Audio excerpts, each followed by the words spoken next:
दोस्तों, आपने दंतेवाड़ा का नाम सिर्फ और सिर्फ नक्सलवाद और नक्सल से जुड़े हमलों के बारे में ही सुना होगा। लेकिन आज मैं आपको दंतेवाड़ा इस रूप से दिखाना चाहता हूँ कि हमारा दंतेवाड़ा शिक्षा और कौशल के क्षेत्र में भी कई गुना आगे बढ़ चुका है दोस्तों, और आगे बढ़ता भी जा रहा है। और आज जहाँ मैं उपस्थित हूँ दोस्तों, ये सक्षम विद्यालय है, जहाँ की जो दिव्यांग बच्चे हैं वो यहाँ पे रहते हैं, और यहाँ पे दिव्यांग होने के बावजूद भी वो अपनी शिक्षाएं अच्छी तरीके से लेते हैं और वो अपने कौशल को भी आगे बढ़ाते हैं। तो आज मेरे साथ हैं सक्षम विद्यालय के सुपरिटेंडेंट सर और मैम, और मैं इनसे बातचीत करूंगा कि इस विद्यालय के बारे में। तो नमस्कार दोस्तों, मेरा नाम है प्रीतीश और आप देख रहे हैं हमारा YouTube channel Dantewada on air.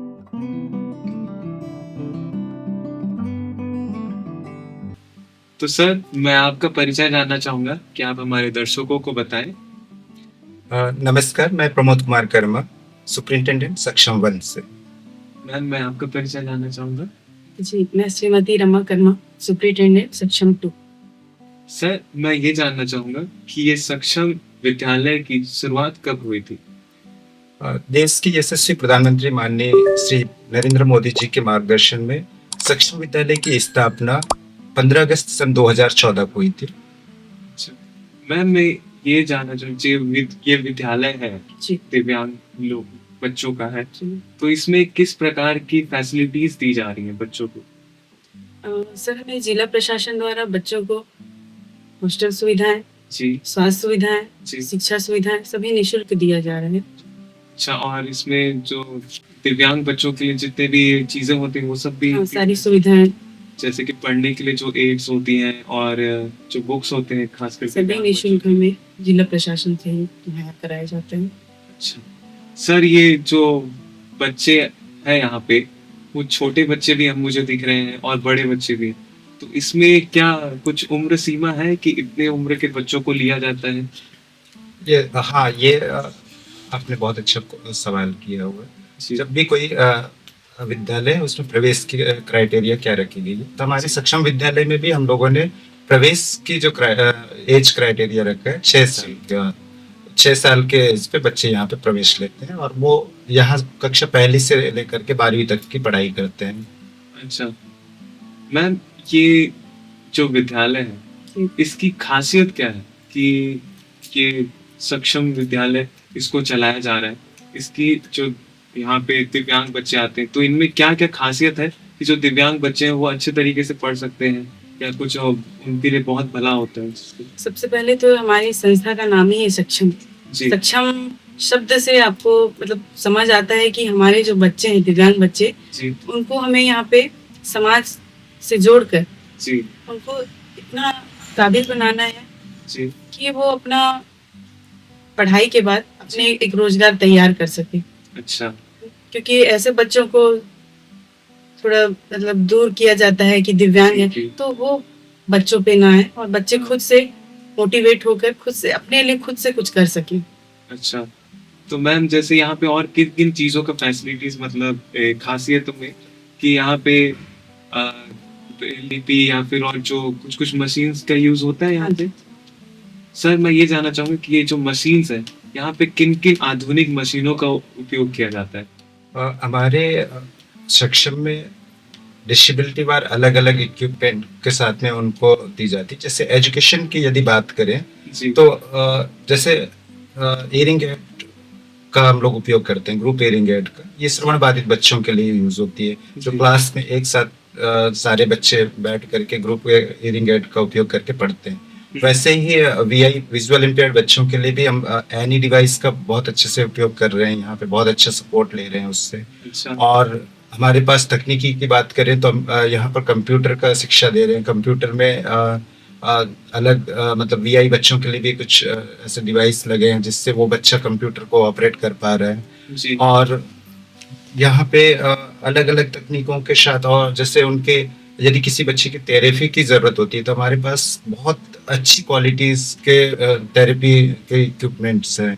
Physiotherapy यहाँ पे दी जाती है, उसके साथ ही हमारे पास स्पेशलिस्ट थेरेपिस्ट भी है। और साथ ही यहाँ पे बेरा मशीन है हमारे पास में इन बच्चों के बेरा टेस्ट के लिए भी है। और तो इस तरह से अलग अलग इक्विपमेंट है। तो सर मैं अब खासियत के बाद में चुनौतियों पे जाना चाहूँगा कि यहाँ इस विद्यालय को चलाने के लिए जो यहाँ पे शिक्षक हैं, उन लोगों ने किस तरीके की शिक्षा ली है कि वो जो दिव्यांग बच्चे हैं उन लोगों को खास ख्याल रखना होता है। तो यहाँ पे जो शिक्षक हैं उन लोगों को भी काफ़ी तकलीफ़ें होती होंगी कि वो जो दिव्यांग बच्चे हैं उन लोगों को देखभाल भी करना, साथ में उन लोगों को पढ़ाना, जिन्हें कि कुछ-कुछ चीज़ों के कारण से वो अच्छे से एबल नहीं है कि वो चीज़ कर सकें। तो इसमें आप जो शिक्षक हैं उन लोगों को क्या-क्या चुनौतियाँ आती हैं?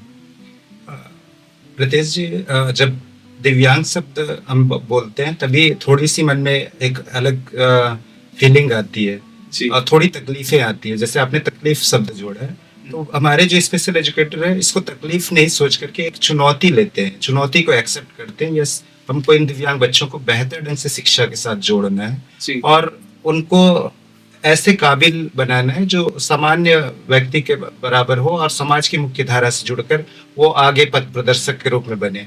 तो जी। वो हमारे जो स्पेशल एजुकेटर हैं वो अलग अलग डिसेबिलिटी, जैसे वीआई वाले हैं, वीआई सेक्टर पे ही उन्होंने पूरी अच्छे से दक्षता हासिल कर रखी है, उसी सब्जेक्ट पे उन्होंने पढ़ाई कर रखी है। जी। जैसे श्रवण बाधित वाले हैं जो वो उसके विशेष जो शिक्षक हैं वो भी उस फील्ड का ही उन्होंने पढ़ाई कर रखा है। बहुत अच्छे वेल क्वालिफाइड हमारे पास स्पेशल एजुकेटर है। इसी तरह से सभी अलग अलग आईडी के हैं, तो आईडी के ही जो स्पेशल एजुकेटर है वो उनको पढ़ाते हैं। तो इस प्रकार का उनको पता है कि उन बच्चों के साथ कैसे मतलब शिक्षा के साथ उनको कैसे जोड़े, उनके साथ कैसा बिहेव करें जिससे बच्चा मतलब बहुत जल्दी समझ पाए, सीख पाए। तो इसलिए ये सारे बहुत अच्छे दक्ष स्पेशल एजुकेटर हैं जो एनी टाइम बच्चों के साथ जुड़े रहते हैं। जी, ये काफ़ी अच्छा बताया आपने। मैं ये जैसे यहाँ पे स्कूल विजिट कर रहा था, देख रहा था, तो यहाँ पे देखा मैंने कि यहाँ पे संगीत कक्ष है, यहाँ पे कंप्यूटर कक्ष है, यहाँ पे एक आर्ट एंड क्राफ्ट कक्ष है। तो इस रूप से यहाँ पे बच्चों को कौशल भी सिखाया जाता है। तो मैं ये जानना चाहूँगा कि यहाँ पे और क्या-क्या चीज़ों को सिखाया जाता है? और डिटेल से आप मैम बताएँगे कि किन-किन चीज़ों को यहाँ सिखाया जाता है? हम यहाँ पे बच्चों को क्राफ्टिंग में जी। आपको गुलदस्ते बनाना, जी। मैंने देखा टेडी बियर बनाए हैं, दिए मिट्टी के दिए हैं, उनसे मतलब तैयार करके पेंटिंग करवा रहे हैं। और हाल ही में सितंबर में जिला प्रशासन के निर्देश से हम बच्चों को बीकानेर लेके गए थे, ऐसे बच्चों को, श्रवण बाधित बच्चों को। तो वहाँ पे बच्चे अपने मतलब कौशल का ज्ञान हुआ उनको कि हमें क्या करना है। बच्चे मोटिवेट हुए, वहाँ पे साबुन बनाना, शैम्पू, फेस वाश, मतलब उस चीज से उनको एक रोजगार मिलेगा। जी।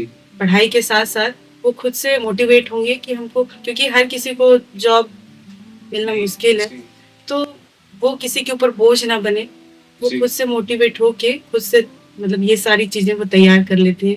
अच्छा, मैं सर एक वीडियो देख रहा था सक्षम का, जब नरेंद्र मोदी जी आए थे, तो कुछ बच्चे संगीत के माध्यम से उनको अचंभा कर रहे थे। मैंने देखा कि काफी छोटे-छोटे बच्चे अच्छे तरीके से बजा रहे थे और मैंने अभी देखा कि बहुत अच्छा यहाँ गाते भी। तो उन चीज़ों के बारे में बताइए कि यहाँ पे जो सिंगिंग का होता है, तो उसमें भी बच्चे आगे बढ़ रहे हैं क्या? हाँ, प्रतीक जी, यहाँ पर हमारे यहाँ सक्षम में आपने जैसे कहा कि कौशल में और क्या-क्या की जाती है, तो हमारी कोशिश होती है कि उनको पाठ्यक्रम के अलावा उनके कौशल में दक्षता दिलवाना। तो हम इसमें संगीत को भी लिए हुए हैं। संगीत के हमारे बहुत मतलब खैरागढ़ यूनिवर्सिटी से पास आउट यहाँ पर हमारे टीचर्स हैं, उनके माध्यम से इनको संगीत की शिक्षा दी जाती है। तो इसमें आपने अभी कहा कि जब देश के यशस्वी प्रधानमंत्री जी का प्रवास हुआ उस टाइम में कुछ बच्चे उनके साथ में म्यूजिक कर रहे थे। वो मास्टर रंजन था जो मतलब माननीय प्रधानमंत्री जी के साथ में एक बहुत प्यारा भजन उन्होंने गाया था और आज भी वो बहुत अच्छे से उस संगीत की शिक्षा में प्राप्त कर रहे हैं। और हाल ही में उसने खुद का लिखा हुआ एक गाना भी तैयार करा है, बहुत जल्द आपके माध्यम से होगा, ये पूरी जनमानस के बीच में पहुंचेगी। बहुत प्यारी भजन उन्होंने खुद से लिखा हुआ है। श्री राम जी के ऊपर में ये भजन है, और बहुत जल्दी वो अब रिलीज होने के स्थिति में अब फाइनली आ गया। जी जरूर, मैं हम देखना चाहेंगे उस वीडियो को खासकर। और मैं सर एक चीज ये जानना चाहूंगा कि जो यहाँ पे मैं आ रहा था तो देखा कि काफी सारे ट्रॉफीज रखी हुई थी, और इस विद्यालय का नाम काफी बार आता है बहुत अच्छे अच्छे कार्यों में। तो सर मैं ये भी जानना चाहूंगा कि यहाँ की उपलब्धियां क्या क्या है, जो बच्चे यहाँ पे बहुत अच्छी चीजें करें, उनमें से कुछ आप अच्छी चीजों को बताएंगे। हाँ, सक्षम विद्यालय में जो दिव्यांग बच्चे हैं, इन्होंने शिक्षा, खेल और अन्य गतिविधियों में बहुत सारी उपलब्धियां पाई, जिसमें मैं मुख्य रूप से कहूँ यदि तो शिक्षा के क्षेत्र में यदि मैं बात करूँ जी तो यहाँ से बच्चे पास आउट होकर के अभी फर्स्ट अटेम्प्ट में उन्होंने पीएचडी, मतलब कुछ बच्चे यहाँ से निकाले, उनका गवर्नमेंट इंजीनियरिंग कॉलेज रायपुर में प्रवेश हुआ, और वो बच्चे इंजीनियरिंग की पढ़ाई पूरी करके वो अब काउंसलर के पद पे नियुक्त भी हो चुके हैं, वो भी रायपुर जैसे जगह पे। जी और कुछ बच्चे हमारे एनएमडीसी में काम कर रहे हैं, कुछ बच्चे गवर्नमेंट जॉब में अभी जुड़े हुए हैं, कुछ बच्चे ऐसे भी हैं, जैसे भैरमगढ़ से मनोज है, उस बच्चे का वो बच्चा अपने स्वयं शुरू से उसकी इच्छा थी कि मैं बिजनेसमैन बनूं, जी तो वो बच्चा मतलब एक बड़ा किराना स्टोर खोल के उसको चला रहा है बैरमगढ़ जैसे अच्छे टाउन एरिया में। जी तो वो बिजनेस पे भी कुछ बच्चे बढ़ रहे हैं। तो मतलब ये कहें कि ये शिक्षा और इस संस्था की उपलब्धि ये है कि इन बच्चों को न केवल हमने शिक्षा दिया, बल्कि उनको आत्मनिर्भर बनाने के लिए शिक्षा के साथ में जोड़ा हुआ, और साथ ही ये बच्चे स्पोर्ट्स में बहुत अच्छे हैं। अभी लास्ट जो छत्तीसगढ़ का राज्य स्तरीय समग्र शिक्षा का इवेंट्स रहा, इसमें भी हमारा सक्षम ऑल ओवर चैंपियंस रहा, और अभी हाल ही में जो पैरा एथलेटिक्स प्रतियोगिता राज्य स्तरीय संपन्न हुआ, उसमें भी हमारे 8 गोल्ड मेडल यहाँ पर आए, और एक ब्रॉन्ज मेडल के साथ ये बच्चे वापस आए। जी और जो हमारे 5 पैरा एथलेटिक्स हॉर्स राइडर हैं, जी उन्होंने पैरा एथलेटिक्स की पूरी फॉरेन टीम और इंडिया की जो डेलीगेट्स हैं उनके बीच में अभी मेरठ में उसका प्रदर्शन रहा, और ये फर्स्ट उनका क्वालिफाई राउंड रहा, और जी उसमें 2 बच्चों ने क्वालिफाई भी करा है। तो नेक्स्ट ईयर में अब जब ओलंपिक होगी तो मुझे उम्मीद है कि ये सारे बच्चे अगले आपके पैरा ओलंपिक में जरूर दिखेंगे। जी आशा करते हैं ऐसा दिन जल्दी आए और हम उन्हें टीवी पर आराम से देखें और उनके जो स्पोर्ट्स है उसको एंजॉय करें। मैम मैं ये जानना चाहूंगा कि यहाँ जो बच्चे हैं उन्हें उनसे मिलने के लिए जब माता पिता आते हैं तो उन लोगों के लिए क्या कोई एक समय है कि वो उसी दिन मिल सकते हैं, और क्या जैसे ये बच्चों को जैसे नॉर्मल छात्र छात्राएं होती तो उन लोगों को छुट्टी मिलती है, तो क्या उन्हें भी ऐसा छुट्टी मिलता है, कब कब छुट्टी मिलता है, इसके बारे में बताएं। हम पेरेंट्स के लिए एक टाइम बनाए हैं मंथ का सेकंड संडे, अच्छा तो उसमें पेरेंट्स आके मिल सकते हैं। जी और बच्चों को छुट्टियां जी तो कहते हैं ना हॉस्टल से बच्चे कब जाएं घर, लेकिन हमारे यहाँ ऐसा है जी कि बच्चे जाना नहीं चाहते। कई पेरेंट्स से बोलते हैं कि हम घर में ऐसा माहौल नहीं दे पाते हैं, बच्चे पेरेंट्स के साथ भी मतलब नहीं जाएंगे, ऐसा भी हुआ है। और बच्चे जाते हैं तो छुट्टियां शीतकाल, दिवाली में, शीतकालीन में और गर्मी की छुट्टियों में अच्छा, लेकिन तभी भी उन लोगों का मन खासकर यही इसी विद्यालय में लगा हुआ है। लगा हुआ है।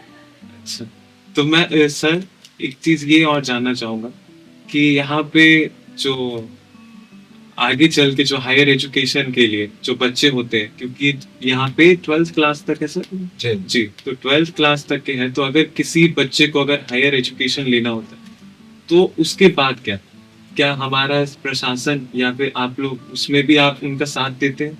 डेफिनेटली प्रतेश जी, जब हम बात करते हैं कि दिव्यांग बच्चों को शिक्षा की मुख्य धारा से जोड़े, तो हमारा जिला प्रशासन ये कोशिश करता है कि हम 12वीं तक का इनको बेस्ट टू बेस्ट एजुकेशन के साथ जोड़े, उनकी सारी सुविधाओं को निःशुल्क प्रोवाइड करें।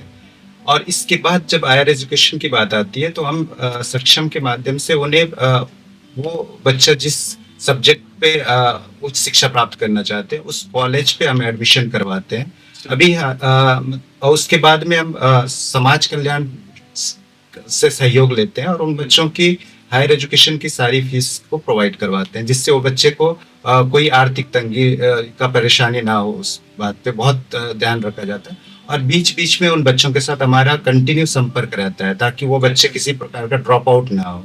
जी। और ये अभी आपको ये आपके चैनल के माध्यम से बताते हुए मुझे बहुत प्रसन्नता होती है कि हमारे सक्षम से जो 12वीं पास आउट के बच्चे अभी आपको मिलेंगे राजनांदगांव महाविद्यालय में, माना कैंप रायपुर के महाविद्यालय में बहुत अच्छे से उन्होंने बीपीए अभी प्रवेश लिया हुआ है। कुछ बच्चे, बहुत सारे बच्चे आपको ऐसे मतलब आर्ट में भी कुछ ऐसे बच्चे मिलेंगे जो मतलब अनबिलीव होगा कि मतलब ये दंतेवाड़ा से निकले हुए बच्चे हैं। तो इस तरह से हमारे आप दंतेवाड़ा के कॉलेज में भी हमारे कुछ बच्चे एमएससी कर रहे हैं जूलॉजी में।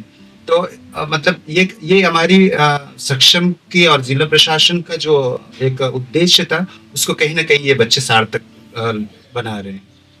अच्छा सर, जैसे कि आपने बताया कि बहुत जगह का नाम लिया, तो ऐसे यहाँ पे बहुत जिलों के आते हैं। मैं जैसा सुन रहा था, यहाँ पे कई जिलों से बच्चे आते हैं। तो यहाँ पे जो बच्चे रहते हैं उन लोग का आप उन लोगों से राय तो लेते होंगे या पूछते होंगे कि उन लोगों को कैसा अनुभव होता है यहाँ पे रहे। तो मैं ये जानना चाहूंगा कि जितने दूसरे जगह के बच्चे होते हैं उन लोगों का यहाँ पे रह के कैसा अनुभव रहता है, वो कैसा आपको बताते हैं? हॉस्टल में जब बच्चे आते हैं घर से, तो हॉस्टल नाम से ही बच्चे डरे हुए रहते हैं जी। लेकिन यहाँ पे सबसे पहले तो माहौल ऐसा रहता है जैसे घर जैसा। हम सबसे पहले पेरेंट्स हैं, और जिस दिन हम पेरेंट्स हैं जैसे हैं, तो बच्चे जब हमसे मिल जाते हैं तो अपनी हर एक चीज, छोटी बड़ी है ना, क्या तक मतलब उनका सहयोग, हमारा सहयोग, उनके लिए हमारा सहयोग, और वो बता पाते हैं तो उनका सहयोग हमारे लिए जी बहुत बड़ा है जी योगदान है, जिसके कारण हम सक्षम जैसी संस्था में कार्य कर रहे हैं बच्चों के साथ। मतलब ऐसा कहना चाह रहे हैं कि जो बच्चे हैं वो आप लोगों के साथ बहुत आसानी से घुल मिल जाते हैं। बिल्कुल, क्योंकि हम बच्चों के साथ जब बच्चे खेलते हैं तो खेलते हैं, बच्चे डांस करते हैं तो डांस करते हैं। अच्छा। बच्चे पढ़ाई करते हैं तो उस बीच भी रहते हैं। तो सबसे ज्यादा जब बच्चे देखते हैं अपने पेरेंट्स के बाद हमको, तभी वो बच्चे फ्री होके हमसे कुछ हर एक्टिविटी मैंने क्योंकि देखा कि जब से मैं यहाँ पे कुछ समय से हूँ अभी यहाँ पे लेने के लिए, वीडियो लेने के लिए, तो यहाँ देखा कि मैंने एक परिवार जैसा माहौल देखा।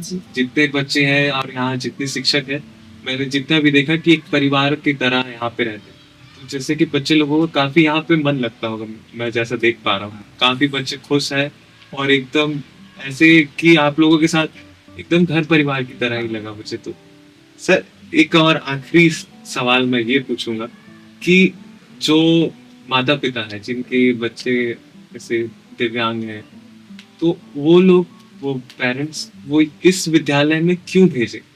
मैं सर इस बारे में जानना चाहूंगा कि ये पेरेंट्स जो सुन रहे हैं, जो देखेंगे इस वीडियो को, वो भी जान सके कि क्या क्या फैसिलिटीज दी जाती है और किस तरीके से जो बच्चे दिव्यांग हैं उन लोगों को क्या यहाँ पे खास दिया जाता है।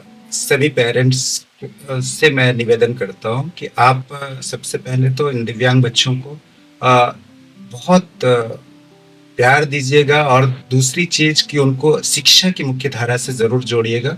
और शिक्षा की मुख्य धारा से जोड़ने के लिए जिला प्रशासन दंतेवाड़ा ने एक सक्षम हमारा ये संस्था बना रखा है, जिसमें आप प्रवेश दिलाने के लिए उनका जो हेल्थ डॉक्यूमेंट्स है, उनकी जो डिसेबिलिटी सर्टिफिकेट है, उसको जरूर बनवाइएगा। और उसके साथ में जो प्रवेश के लिए अन्य दस्तावेज होते हैं, जिसमें जाति, निवास, आधार कार्ड, इन सारी चीजों के साथ में आप, यदि आपका बच्चा दिव्यांग है और 6 वर्ष उन्होंने पूरा कर लिया है, तो इस संस्था में जरूर प्रवेश दिलाएं। प्रवेश अप्रैल मंथ के 15 तारीख से स्टार्ट हो जाती है, और इसीलिए आपको पढ़ाना चाहिए कि बच्चे इस संस्था में, आपके बच्चे के लिए हम लोगों ने अलग अलग यहाँ पे संकाय बनाए हुए हैं। अलग, यदि कोई बच्चा श्रवण बाधित है, उनके लिए श्रवण बाधित कक्षाएं संचालन के लिए सारी यहाँ पे वो इक्विपमेंट है, हमारे स्पेशल एजुकेटर हैं, और साथ ही आईडी के हैं, या फिर आप HI जो हियरिंग इम्पेयर्ड बच्चे हैं, या फिर VI बच्चे हैं, या फिर औरतों के बच्चे हैं। तो उन सारे बच्चों को हमारे पास सक्षम में जो RCI के द्वारा निर्धारित 21st जो डिसेबिलिटी है, ये सारे डिसेबिलिटी के बच्चे एक कैंपस में रह करके एक विद्यालय में बहुत अच्छे ढंग से शिक्षा की मुख्य धारा से जुड़ रहे हैं। जी, आपने जैसा सुना कि सर बता रहे थे कि जो भी दिव्यांग बच्चे हैं उन लोगों को यहाँ पे सबसे अच्छा खास ख्याल रखा जाता है। तो जो भी माता पिता देख रहे हैं इस वीडियो को, जिनके बच्चे दिव्यांग हैं, तो यहाँ पे आके एक बार विजिट तो कर ही सकते हैं आप, और आप एक बार सर और मैम से मिल के देखिएगा, और यहाँ पे का वातावरण आप जरूर देखिएगा, क्योंकि यहाँ पे अगर वो बच्चा पढ़ता है, जो बच्चा दूसरे जगह में अच्छे तरीके से शायद ना कर पाए, पर यहाँ अगर वो पढ़ता है तो वो काफी कुछ अच्छा चीज अचीव कर सकता है। तो धन्यवाद सर कि बहुत आपने हमें थोड़ा सा समय दिया और हमसे इतनी अच्छी बात की और हमें इतनी सारी बातों को बताया। तो मैं आप सभी का भी धन्यवाद करना चाहता हूँ कि आपने अभी तक हमारा वीडियो देखा, और मैं चाहूंगा कि आप हमारे इस वीडियो को लाइक करें, सब्सक्राइब करें और जितना हो सके शेयर करें। आपका धन्यवाद।